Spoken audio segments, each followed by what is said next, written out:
All right, everybody, we are here for our first official live broadcast coming to you from the Collab Space Studios. Thank you, J-Rock, for getting us on live today. I'm here with Austin Spitzenberger, and we are here for the new Braunfels Wealth Building Mastermind. Oh, I forgot which camera I'm supposed to be on. This one right here. Hi, everybody. There's your vibe. We're back for the new Braunfels Wealth Building Mastermind. We come on twice a month to give you guys a podcast that's related to all of the topics that we talk about at our monthly meetup, which is going to be every second Tuesday of the month. And so that's actually going to be tomorrow. We are meeting already again. I cannot believe another month has already flown by. And our monthly meetup in October is still going to be at Lone Star Lounge in Creekside. And we're going to talk about all kinds of things, scaling your business. But first, before we talk about scaling our business, we have to talk about starting our business. Absolutely. But let's do a quick intro, right? Let's do it. No one's nervous about being live right now. We want to encourage you guys to comment, to be on the podcast with us, share your lunch with us today. But we're going to talk about our topic for discussion today. I always forget to do the intro. I'm Lindsey Semper. I'm one of your admins. I'm a local real estate agent in the area, but also an entrepreneur, apparently a serial entrepreneur, I was told today. I did not realize that I really do have a lot of businesses and like to start businesses. Whether or not they're all successful, I guess, is up to negotiation or discussion. But yeah, I do like starting businesses. I think that's the difference between us. Like, I don't think there's a right answer. I just think that I do one thing and pretty much one thing only, which is vacation rental property management. Yeah. And you do it well, from what I've been told. Mm-hmm. Absolutely. Well, that's the goal at least. But for you, for example, you have multiple things. The bar that you're working on, you're a real estate agent, you own rental properties. So I also have a mobile bar. If anybody is throwing a party and they need a mobile bar, I will bring my cute mobile bar trailer to you. I think like that's something I've seen recently that is like the new wave, like mobile bars. I run around the neighborhood every single day, and there's this person that this house I run by, and that's where I got the idea of they have like a trailer, but it has like tap handles on the side, and that's very cool. Yep. So we can do that. And it's like it's never been something that's been available like when I was growing up, or like if you were trying to throw a party, like you could literally have somebody pull up with a trailer, right? Yeah. With kegs on it, with or alcohol. Maybe a bar. Yeah, with maybe a bar. Yeah, it makes me wonder what the legality is, but people are doing it, so it's got to be. We do have our TABC license. Don't you worry. Don't you fret. Fact check. We're very legal. They're good to go. Okay, good deal. Yeah, so today our topic is going to be kind of related to that, right? Like taking the jump is our topic of discussion, is the title of our video today, or our podcast today. And a lot of the discussion that we have gotten into, especially at our monthly meetup, is we're meeting with local entrepreneurs, people that are first starting out in their business. And whether you, I don't know, what do you feel like, Austin? How many years do you feel like you need to be in a business to be established or be part of that realm? No years to be a part of our mastermind group. Oh, not our mastermind. Oh, okay. I just mean in general. To be considered an entrepreneur. Yeah. Where do you make the cutoff between like I've just started my business and now I'm established? Like, where do you feel like that transitions? I don't think there is an actual line that you cross. I think it's all mental, right? Like it's like how do you wake up and see yourself every day? Like, do you see yourself as a business owner? If that's the case, then maybe the first time you collect the first check. If not, then maybe you look in the mirror and you're like, you have maybe some sort of imposter syndrome, and you never think that you'll be that way. So I guess to answer your question is how bought in. I think it comes down to how bought in you are to yourself, and if people continue to pay you for a service, for services, then you're an entrepreneur as long as you want to be an entrepreneur. That's true. Well, today, again, like I said, we're going to be talking about taking the jump. A lot of the people that are within our mastermind group are entrepreneurs, are business owners, usually small business owners. And I don't think that in talking to most of them, they're either like in the medical profession, or they were teachers, they were in corporate America, all of those spaces where it can become super mind numbing, especially for creative minds like entrepreneurs that don't necessarily always want to operate within a box or within a continuum. Also, like for me, for instance, my background is education, and I was very stifled by the aspect that I could work 80 hours a week or 39.5 hours a week, and I would make the exact same amount every month, pretty much for the rest of my life, unless I broke out and did something different. Absolutely. And so I hated having that ceiling above me, and so I decided it was time to make the jump. So that's my first question out there to you guys out on the Facebook group, but also to you, Austin. What did you do before this, before you were rental manager extraordinaire, and what was your turning point? I think so. Out of college, I got my first job in a college town, and I started a business there. We operated, party bus rentals to the fraternities in the area. We made money. We were very popular. And I ended up selling that business just because it was kind of like, it wasn't aligned with where I was trying to go long term. So it was an option to get rid of it and do something else. And I think I always had a job throughout the last 8 years. And what I decided was I always had something like some other side hustle. Mm-hmm. So this is a good question specifically for me because in January, I had a W-2 job, but I was building my property management company on the side. And in January, I was informed that my position had been eliminated at my job. And what ended up happening is I said, okay, well, I left, and then they ended up, offering me my job back at the company. And I had it was like a week time, and I was already building my business on the side. Like we were already making money. Like I could pay my bills clearly from my business. And then it got to the point where it was like, there was a switch that took place in me. And after that switch happened, like when the company got rid of me, I was kind of like, okay, well, I already have my nest egg on the side. So I'm going to keep moving forward. And then when they offered me the job back, I politely declined. No hard feelings to the company, but I was just like, no, I already flipped the switch. Like I'm going to do this full time. Mm-hmm. But I've always had like businesses and a job.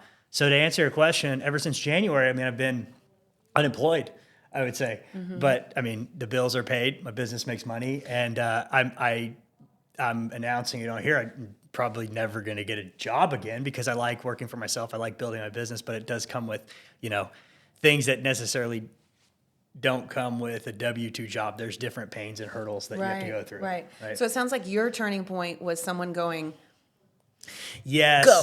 I went because I want to say that like I burned the boats, like I did it all myself, but like kind of honestly, it was a blessing in disguise because the company got rid of me, and it was like forcing me to move to the next chapter. Right. And you kind of, whether you believe in God or the universe or fate or whatever it is, it's almost like the world said, it's time.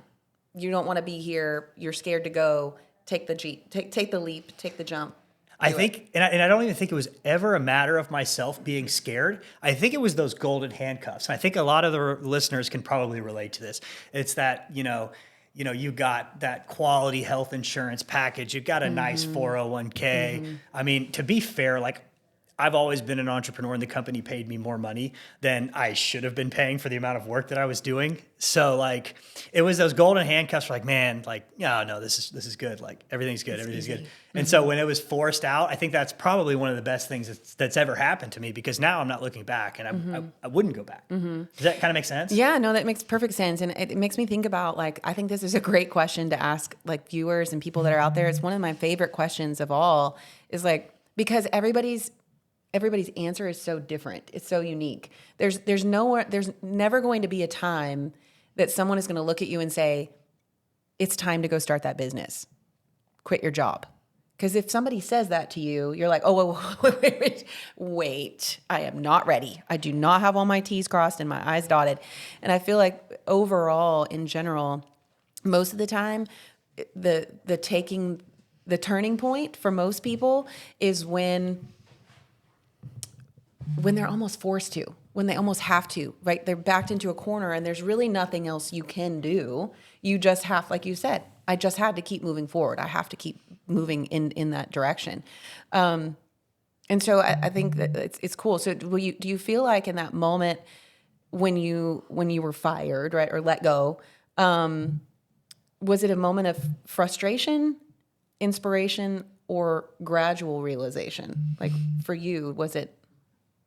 I think it was like exactly what you said, like the universe, whatever you believe in. I think it was the universe telling me it's time to do something else. There was no anger, there was no frustration. I never look at things like that. Like I think like everything happens for a reason, and the reason that happened was because it was time to turn the page of that book. It was time to move on to the next chapter. So I was never upset about it or anything. It was just like, okay, well, I already am making money here. Now it's just So time. it was a space of inspiration. Like, wow, Yes. I had the opportunity now to go run and fly, and I'm going to go fly. And I also am a firm believer of like, there's no halfway in, halfway out. Like you have to go all in. So I was like, okay, well, I'm just going to keep doing this job and I'm also going to build my business. But at some point, you know, like it's going to fade. But it's like, okay, well, if I don't have this anymore, burn the boats and I got to build my business. Like I don't have a choice. This is my one thing and there's no looking back. So I love that. But one thing I did want to touch on was like the finances part of it. Like one thing that I did really well over the last, let's say 8 years is I had my finances dialed in. And that's really important because a lot of this is not an option if you are paycheck to paycheck. Like you can still do it, but your quality of life is still going to suffer and stuff like that. So I built up a nest egg with my W-2 job. So the point I'm trying to do is like trying to make is that if you have a W-2 job, what your goal should be is to live way below your means and stack cash for a long period of time. So when you figure it out, like what your purpose is on this planet, and you're like, I want to go chase that. That's when you're like, okay, well now I've got 200,000, whatever the case may be, in the bank. I didn't have 200,000. Well, that necessarily wasn't my number either. But just say like you got $200,000, so I can afford to lose money a little every month while I chase this goal. My gauge was 6 months, right? Like I needed to have 6 months of my W-2 income put aside before I made my leap. And at that point, I was in a dual income household, so I knew that for 6 months, if I didn't bring home a paycheck, we could still feasibly live our lives exactly the same as we were doing before because I could pay myself my old salary for 6 months. And I think that, like, for me, that was a good span of time. I didn't want to have a year's worth or 2 years' worth of income put aside because all that does at that point is lets you be complacent. It lets you kind of be lazy, right? Like I'm telling you, there is nothing more motivating than your bank account going down each month and nothing being deposited.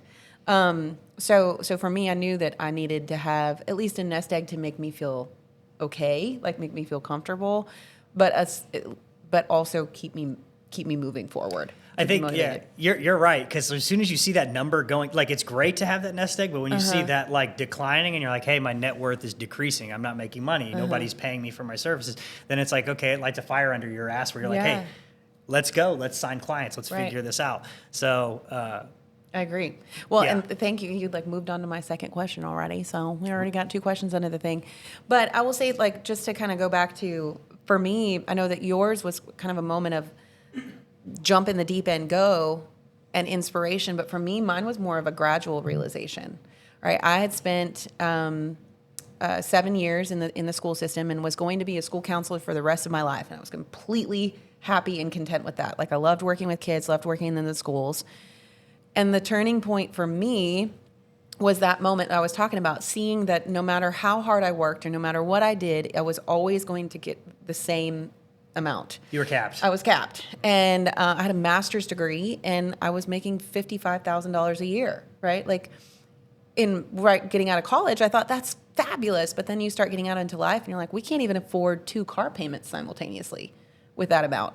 So for me, there was a turning point in that respect, but I didn't realize that I could really do some amazing things until I kind of had to go in the shallow end and get my feet wet. I got licensed in January of 2016, got pregnant with my second child in February of 2016, and was going to just originally do real estate on the side. Like it was just going to be a kind of a halfway project.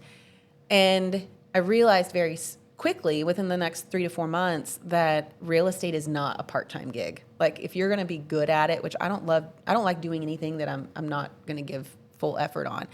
So I remember like writing contracts on lunch breaks and walking off around the corner to take a call really quick and trying to like race out of the school right at 3:15 so that I could go do 2 showings and then pick up the kids from daycare. And I'm like, this is while you were teaching and like one of the kids is like, standing on top of the desk, like throwing color pencils all over. Like, I need to finish this contract.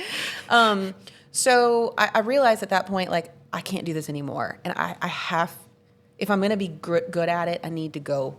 And so my gradual realization was that summer when we were out of school and I could devote all of my time and energy to real estate, it really started to pick up. And I finally had found a place where you get out what you put in, rather than like at the schools, you can put in, and you get the same thing out. So for me, it was a gradual realization of not only that I wanted to do it, but that I could do it.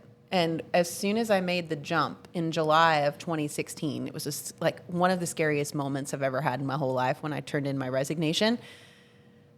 At that point, I had only had 2 closings for the year. And so I was petrified. Like I thought for sure I was making a mistake. But in October of that same year, I had a baby and 8 closings. I love it. In 1 month. And a lot of it has to just do, like we said, like just taking the leap and believing in yourself and getting out there and doing it. I think you said it perfectly. I think it's just the belief in yourself. You just have to be able to bet on yourself and just say like, I can do this. And what's the worst thing that can happen? Because you make all these monsters in your head and it's like, at the end of the day, 95% of the shit that you think about doesn't even happen. So like, it's like and we all do it. We sit there and we think all day long, like, man, so-and-so's going to do this. If I do this, and it's like, none of that happens, literally. So what do you feel like are some of the biggest challenges that, I know that you started your business in January, you said, right? Well, no, I've had my business for a little while, and then I've been owning and managing short-term rentals for like over 4 years. But anyways, still relatively new, ish. What do you feel like were some of your biggest challenges you faced in the early days? I think that I'm very, very skilled at what I do. So getting clients was never a problem. And I think what happened was we've been scaling pretty quickly. And I think the issues that maybe come with scaling where, I think the quote is like 70% done by somebody else is better than 100% done by you. So I think learning that aspect of like, you can do you could manage a few properties, 3 or 4, very well yourself, and nobody can do it like you, and you're going to be the best of the best. But if you really want to get to the next level, you have to be able to delegate and have somebody else do that service for you. And then you have to understand that no matter, you have the good SOPs in place and everything like that, but quality is kind of potentially going to suffer to some degree because it's not you doing it the way that you're supposed to be doing it. So I don't know how that relates to you specifically, like as you've continued to scale and had to delegate, like have you noticed like that's one of the hurdles, like quality may suffer a little bit, but you do your best to overcome that. Right. No, 1,000%. I feel like obviously there's challenges for everyone in every industry as far as just knowledge of the industry, knowing what your avatar is and what they want and figuring out the ways and how to deliver it to them. But I feel like some of my biggest challenges that I still face to this day, like you said, when you're here and you're by yourself and it's all within your control, it's great, but also it's all within your control. And so you have to do all the things. And we were just talking a little bit ago off camera about us starting this group, starting the Wealth Building Mastermind, starting the podcast, doing all these things, and we're like, where should we be putting all of this podcast stuff? What, like Spotify, Apple, all of the things? And we're like, well, what program does that? And what program does this? And we're just, I don't know. And so I think that as entrepreneurs and business owners, you're going to find struggles in every stage. And if you're not struggling, you're probably not growing. You're not growing because you're staying right here in this comfortable little stagnant space based on ego. right? Like I want to be the greatest at what I do. I want to be good at what I do. Without failing and without taking risk and without doing all these important things, but you're also not growing. You're not growing. And what I also have found is people watching my struggle and my challenges and my failures also helps them connect to me more because they're doing and seeing and feeling the same things. And as they're connecting to me more, then we're all learning and growing together. And I know that sounds so cheesy. But it's true. It's the truth. It's true. Because there's no one out there that wants to feel like they're doing all of this alone. That's why I feel like my Instagram feed is full of real estate stuff and entrepreneurs, basically like all of those memes where you're treading water and you're crying everywhere and just breaking down because the caption is small business owners on a Monday. And it's like, yep. Relatable. So relatable. Yes. Yeah. Yeah. I think like the mental toughness aspect of like taking risks too. Like if you play it conservative your whole life, you never start the business, you never invest in real estate, you never do anything. You're always going to live in your shell. You're always going to be scared. But as soon as you take the leap and you figure out like, hey, that wasn't as scary as I thought it was, and you just keep going, and it says one of my favorite quotes is, "Fear is a mile wide and an inch deep." Right? So if you're looking out at the ocean, you're like, dude, I'm scared of the water. Like I don't want to get in. Because it's this big ass ocean. And then you take one step and it's like an inch deep into the water. It's like, it really wasn't as scary as I thought it was. And I think it builds that mental toughness muscle that like, if you're scared of something, that means you should absolutely do it. Right? Because then once you overcome that fear, the things that you get scared of become bigger and bigger things that you're scared of versus staying in like your little turtle shell for the rest of your life. So it's like you have to take risk and you have to do things that really make you uncomfortable. Like, for example, this podcast, like I'm good at talking, right? I can talk to people, but you know, all these cameras and stuff, like it's a little bit, to me, it was like, I didn't see it going this way. But after the first few episodes, like, yeah, I'm good, dude. He's like, when do I talk? When do I talk? I mean, do I not talk now? Yes. Is the light green or is it blue? I was like, hey, do you want to do the intro? Because like, I think I'm gonna stumble over my words. So I'm like, no, I don't care. Like, it's all good. We look like we have all this figured out, but you know, it's J-Rock actually. J-Rock is who has it figured out for us. Shout out to Collab Space Studios, Collab Space Studios, and J-Rock. These guys are awesome over here. They make it look easy. In the plug, we're looking for sponsors, so you know, we're just not throwing it out there. No, I'm just kidding. But this place is amazing. If anything. But so, how has making your initial jump, right, or that turning point for you, helped or hindered you from making additional jumps? Like, are there other jumps that you've made since then, or if you haven't, are there jumps that you want to make, like goals and places that you want to move forward to?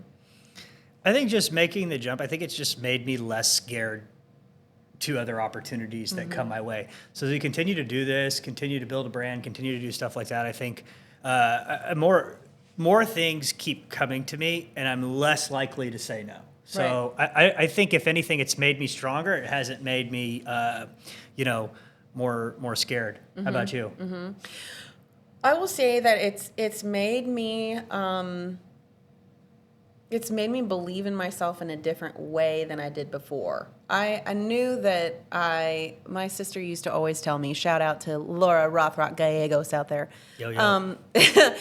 She used to always tell me, Lindsey, you are book smart, so you're not common sense. And there's some truth behind that. But what I think that, you know, from my whole life, I was like, I didn't really do sports. I did academics and I kept going academics. I was the first one in my entire family to, actually that's a jump too that I didn't even think about. I was the first one in my family to go to college. And not only to go to college, but graduate college. And then I graduated college and then I went and got my master's degree.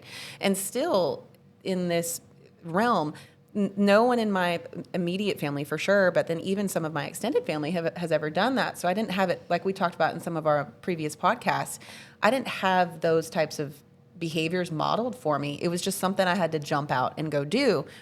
But there was safety in jumping into the school system because it was established. There was structure. There were SOPs. Safe. It was very safe. And guess what? I married a very safe human who was also in the school system. So it made it a very like safe and secure space. And so when I made the jump into real estate in 2016, he wasn't ready to make the jump yet, right? He needed to see that we were going to be okay first. And then 2 years following, he made the jump. And then from there, we just kind of kept jumping, right? Like we started buying rental properties. We got a timeshare. We started a real estate team. We branched out. We left our brokerage, a very like happy, safe, high producing brokerage. We were one of the top producers in that brokerage, and decided it was time to go out and create a brand new real estate team called Simplicity Real Estate Group. Lori, Jared, and I collaborated and created this group based on the deficits that we both had in our career, and tried to basically mastermind it together. We spent about 3 years developing and curating this mega team in New Braunfels. And Aaron and I decided at that point, after about 3.5 years, that it was time to scale back, right? Like it's okay to find ways to simplify, I guess, a little bit. And that was scary, right? Because we had a high producing, like lots of procedures, lots of systems, lots of personnel, this team that could, like you said, it could 70% run itself without us even being around. And so we jumped back out into individual real estate. And then at that point, a few months later, I made the big decision to not only jump out of the team, but jump out of my marriage, right? And it was something that I had been considering for years and years and years prior to that day. But I am a gradual inspiration type of person, right? Like what most people don't realize, they think that I'm just out here doing this constantly, like go, go, go. She's always doing something. Most of what I'm doing now has been something that I've been thinking about and planning for years prior to actually doing it. And what all of these jumps that I've had that preceded now have helped me make the jump faster, right? So instead of spending 8 years thinking about a decision, I do it for 3. Instead of spending 3 years about making a decision, I do it in a year. And I will say that my most recent jumps within this last year have been made even smaller than that. Sometimes it's like, here's an opportunity, yes or no, and you're like, sure, go.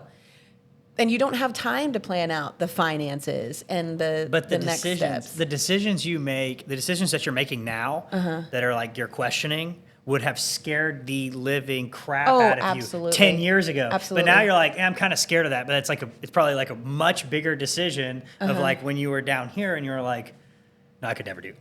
That's something that I've noticed about myself is like some of the decisions that I make these days, if I rewind like 5 years, I'd be like, damn, 5 years ago, I would have been scared of shit. Like I wouldn't know what to do. Yeah. Now I'm just like, run it. Let's go. We're good. Well, and one of the things I think, one of the biggest, right before we got the divorce, I had dreams and always had wanted, since honestly probably like 2015, 2016. No, when did I start real estate? 2016. This was 2018, right before I had Luke.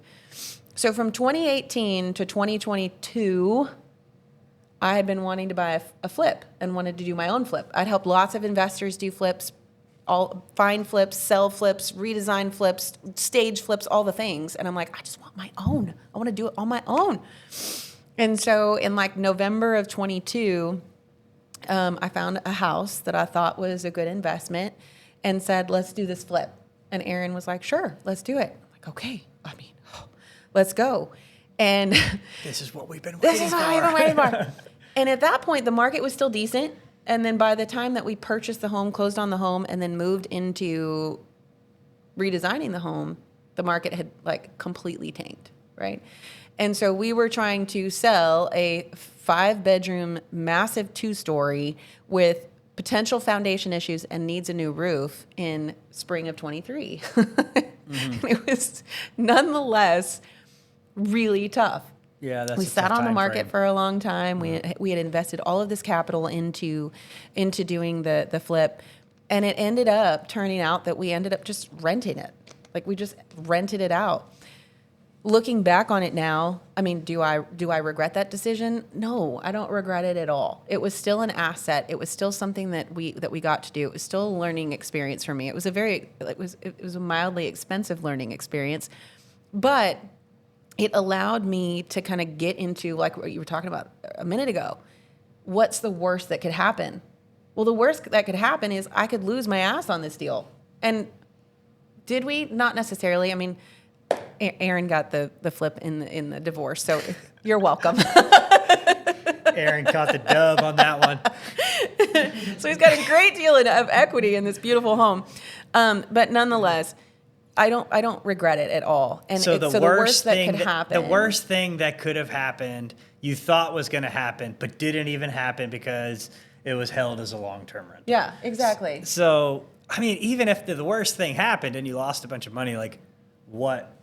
Like, so what? Like, right. Next chapter, right? Like you can always overcome from that. I think we make these mountains in our head, like, well, I'm going to do my first flip and I'm going to lose, the worst case scenario, like looking at the numbers, I'm going to lose $20,000. Okay, go lose $20,000, whatever. You learn $20,000 worth of experience from that. Like you're never going to do it if you don't get started. Right. So like, yeah, I just know, I know somebody that was in the same situation and that they get caught up in this analysis paralysis. They're looking at deals for years. And I'm like, man, you could have just done the first deal a year ago. It's been 4 years. You could have done the first deal a year ago, lost the money. And it's like, just go out. This is such bad financial advice, but I'm just a believer. Like, just go out and lose money. This could be horrible advice. I know, but it's like, okay, what's worse? Losing money and learning or never getting started? That's my point. Because to your point, if you never get started, you never have the potential to make money either. Exactly. So it's like, to me, I'm like, hey, if I'm going to do this, like, I'm cool. If I lose money, I'm going to figure it out as I go. Right. But losing money and learning versus sitting there at a computer and looking at spreadsheets all day long and never taking any action because you have analysis paralysis, like, that's the biggest loss to me. I don't know. So I commend you. I say, like, do it. Figure out the flip. I mean, don't, like, lose your ass on it, but like, figure. No, don't do that. We budgeted for sure. Exactly, and you ended up holding it as a long-term rental. So if now is not the time to sell, then whenever the time to sell is, then you look at it at that point, right? So yeah. So we're almost out of time, but real quick, what do you feel like was your first major success that made you feel like, okay, I made the right decision? What do you feel like is a good gauge for?